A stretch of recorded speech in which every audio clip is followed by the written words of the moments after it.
Good morning. সকাল সকাল বুট্টু এই যে বাসের জন্য রেডি হয়ে একদম রাস্তায় গিয়ে ওয়েট করছে ওর বাবার সাথে। আর আজকের আকাশের অবস্থা, কাল বিকেল থেকে হায়দ্রাবাদে বৃষ্টি পড়ছে, তো এখন বৃষ্টিটা একটু কম আছে, বলতে বৃষ্টি পড়ছে না এখন।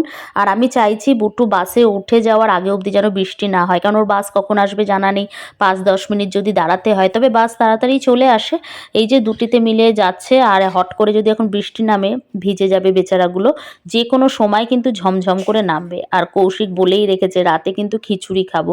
আমি বললাম ঠিক আছে। জানো তো হায়দ্রাবাদের বৈশিষ্ট্য হচ্ছে এখানে বৃষ্টি হলেই সেটা শীতকালে। এই যে বুট্টুর বাস আসবে, বেশিরভাগ বাচ্চারাই না সোয়েটার পরেই কিন্তু স্কুলে যায়। আর যারা এই বাইক টাইক চালায় রাস্তায়, সবাই কিন্তু বড়রাও রীতিমতন সোয়েটার পরে। তো সেটা আমরা আর পরি না, বাট ঠান্ডায় কিন্তু বেশ মানে এনজয় করি। আর বুট্টুর বাসও চলে আসলো। কৌশিক বললো আজকে টিফিন বানাতে হবে না, আমি অফিসে খেয়ে নেবো। ও মাঝে মাঝে এরকম বলে, আর এরকম বললে না আমার সকালটা বেশ ফাঁকা ফাঁকা লাগে, মানে ফ্রি লাগে।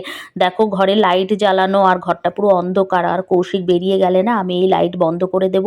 দরজা জানলা সবই তো বন্ধই রয়েছে, কারণ বাইরে এত খোলামেলা জায়গার এত হাওয়া আসে।